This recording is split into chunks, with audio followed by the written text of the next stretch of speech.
Hello, welcome to another session of Another Half with me, your host, El Shama, on FGA TV. Today we're going to learn people's life, their careers, and how they strive to their success. And we have a man the tremendous visitors, a man who is almost famous in his career, Mr. T. Hi. Hi. And can you introduce yourself to people who do not know who is Mr. T? Mr. T is the name I was given by a student called Susan Albert Schumer in 2003 in September the 1st. So my actual name is Freddy Chalewandeki, but Mr. T was nicknamed by a student. Wow, it seems you're a very competent man. Okay, Mr. T, we know that when you're born, you were striving to your success, you went in different education levels. Okay, tell me, when you're young, you had a dream. Are you living the dream that you are in now, or are you living the dream that you were with when you're young? Actually, I could say that I had a dream of becoming a teacher, and then my grandfather came in with some other, saying, hey, pastor. So like I was supposed to be either a pastor of a church or becoming a teacher. By the end of the day, I was practicing to be a pastor in school, but today now I ended up being a teacher. Before I became a football coach and then a sports teacher. But all in all, it's all teaching. Okay, let me use the name that we are familiar of, Mr. T. So you were almost having a dream of becoming a teacher. What did you reply when your parent told you about being a pastor and all those stuffs? Did you just go direct and tell him that I cannot do the career because I'm not in love with the career, because you have to be in love with something? So you were not in love with the career. So what did you reply to him? Did you go direct and suggest, I don't want to be it? So what did you do? No, because my grandfather was a pastor, so there's no way out that you can say, I don't want to be a pastor, Or what I was smiling at it, and I was actually trying to give him hope that maybe my smile meant that I would become a pastor one day. But I was just smiling that to give him hope, because how am I going to live in his house during the holidays? And I love living with my grandfather during the holidays. Okay, Mr. T. So that means being a pastor is not concerning about education matters and going to school and getting an education, but you're almost impressing him. So all the obstacles you met in the period of you striving to be a teacher, what was the strategy that you used to overcome all the challenges? That means, in obtaining anything, you have the strategies that you have to make for yourself so you can obtain the thing. What were your strategies? You may tell people to know so they can be helped. Most of the times we are actually at times too young to come up with those plans or strategies of that stuff, but we normally look up at people and see, you love someone. I love a certain teacher in school who was really good, and we admired him and the way he was teaching us and very close to us. Very strict somehow, because he ended up being a discipline master. But all in all, I was looking up at people, what they could do, and all the way from the secondary education to the college, there were people there, at least whom we were looking at up. But somebody as a young kid saying, I had a plan to become somebody. What plan can a kid put in place? The thing is, we look up at people, and then from there, we start now working towards the dream that we had been having when we are matured enough and we know ourselves and we know where we are heading to. At least somebody could say, I had a plan. But when we are young, I don't think we do have plans. Oh, right. You know what, Mr. T? Now the world is advanced. Young children have their strategies, but I think it just because of the time and also the advancement of the technology, because nowadays students, you find a student is young but has his own strategies. Okay, you said you are a team coach, isn't it? Yes. But when you're young, your dreams were not becoming a team coach, but you are becoming a teacher. So how did you end up being in such career or such thing of being a team coach? Actually, and what made me famous is not being a teacher. What made me famous is being a football coach, in particular coaching girls football, because I had my own ways of coaching girls football, which was what I do. I used to call a psychological way of coaching football, not a physical way of coaching football. So I became a girls football coach when I had a chance to travel to Canada, and then I met girls playing football. We went to Denmark, we found girls playing football. And we came back home like nobody was playing football. Like, what is happening to our girls? So in February 1997, I decided to start a football girls league, inter-schools, for primary kids actually. And we had only 4 teams. I remember it was Mlimani Primary School of Dar es Salaam. We had St. Judy, we had Upanga, we had Oysterbay Primary School. Hopak came in as well as a 5th team. And by doing that, I started something which had impressed so many people coming in. Girls coming in and out. Whoever goes out carries Mr. T, whatever. So mostly is that we have dreams. We want to become somebody. But at the end of the day, we end up being somebody. We are saying the young kids of today, they have dreams and they can, they can have plans in place. Of course, you are more advanced than we were. We had no phones, no computers, no internet. So you guys, we are watching a lot of stuff. We are connected to the rest of the world. We were not connected. We are looking up at people, not through any ways or methodologies that we have today.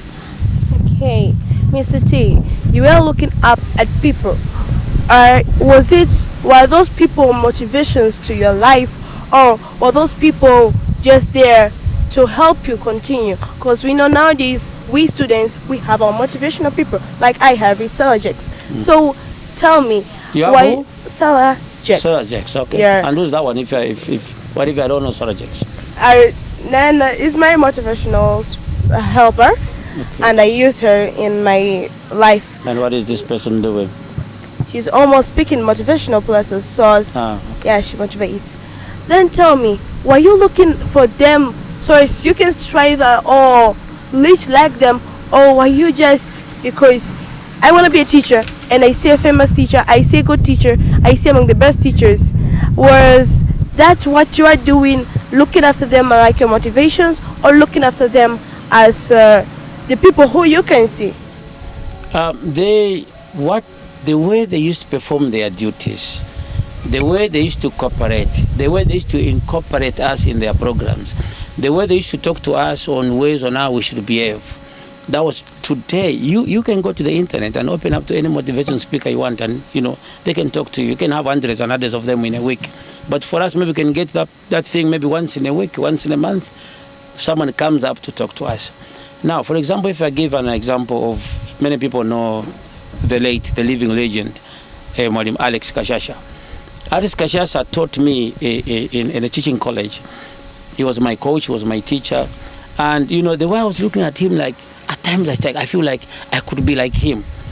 That's how we were motivated in our days, which is totally different from your days. But in our days, we used to look up at people who can act up, and we can see, because actions speak louder than words, then we can see, are they living the words that they are talking to us? And then we can pick up whatever we could pick from their lives and use them to move on. Okay, Mr. T, we had a long talk about your career. Let's go to this thing. Despite of people knowing you were a teacher, and you're a teacher, and also a team coach of Women Football League, what else don't we know about you? Maybe we've never seen you doing it, or we do not know completely about you. What is the thing? I was the shortest basketball player in my team, and the first 5 players of the team. That I was one of the special players, but I was the shortest basketball player. You haven't seen me playing basketball. I was playing volleyball, the first team. I was playing football. I was playing handball, traditional dancer, a comedian, a choir singer, a drum beating drums as well. So I've been doing a lot of stuff. This is the thing that you may know. The thing that you like to know. I think this should be something else. This should be the first media, the FGA TV, the first media ever that I'm saying this. I am the only African teacher who has been to North Korea 10 times and nobody else.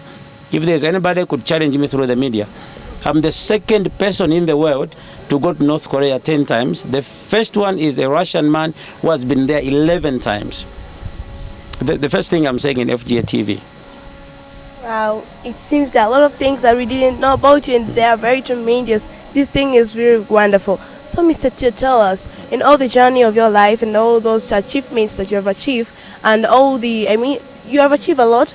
I mean, all the things of going there and being among the second person, among the shortest person in the basket thing. What were the challenges that you faced that made you give up and say, okay, it's fine, whatever comes, let bygones be bygones? What among the challenges that you face that you can tell us, that can help us, and tell us the ways that you overcome the challenges that can help everyone who is watching and also me, so as we can strive in our life? I had a very, very big challenge. Was I don't know why I really loved to be loved, and I wanted people to recognize what I was doing. And at one point I could force it that people should understand what I was doing was good, even if it wasn't maybe to them. So the big challenge is when I was doing something for the community, or what I wanted back from them was to recognize what I was doing and just to love me. You know, failure to be loved, I was mainly discouraged in doing more. And the other challenge I faced was in my career was when we were putting girls for the first time into playing football, which was not their culture. Instead of playing netball, we are forcing them to play football.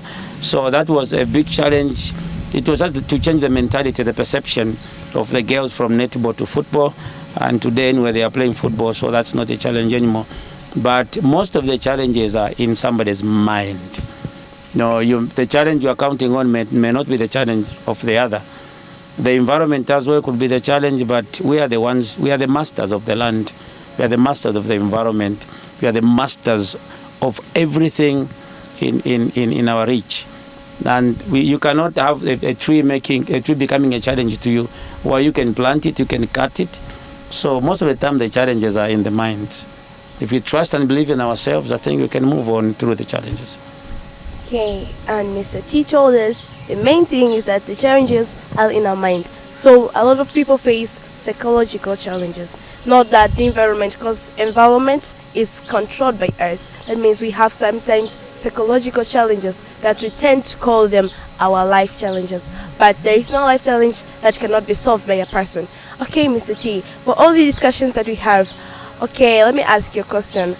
Between your mom and your dad, who is the favorite person in your life, and who do you think is among the person who played a great role in your success? There's nobody like a mama, man. You know, I don't know how somebody could say the father. The mother, there's nobody like the mother. The mother is everything. You know, she carried me for 9 months in the home, delivered me in pain, cared for me for 5 years. There was a clinic attendance all that time. You know, she's always there for me, thinking about me. So I don't think there's somebody I can compare with my mother. She sacrificed a lot. She reached a point of no return when she was pregnant to deliver me in pain and cared for me. Up to today, as I am living today, is all because of what the mother sacrificed in her life. So for me, I cannot go for my father for sure. If he's listening, you're going to excuse me for that, but my mother is the best ever living a human being on earth or under the sun. Wow, congratulations to the mother of Mr. T, and also to all mothers, because they play a great role in our lives. Okay, thank you for watching RC and FGA TV. You are with me, with Mr. T, and on FGA TV we watched another half, and we have seen how Mr. T was striving in his success and the challenges he faced, and how he lives a life that he prefers to live, that he achieved his dream of becoming a teacher. Not only that, he's now a coach of Women Football League, and also he's among the people working in the institution of Fountain Gate. And we have learned about that. So keep striving and do not be affected with psychological problems, because they can be solved. And also, we should not be affected with people's words, because they are among the things which make us strive in our success. And you are with me, the host, Unique Pro. And keep watching us in our platforms, FGA TV, and Instagram, FGA_TV, and YouTube, FGA TV Discovery in UJ. Thank you. FGA TV, chemichemi ya elimu, hekima na vipaji.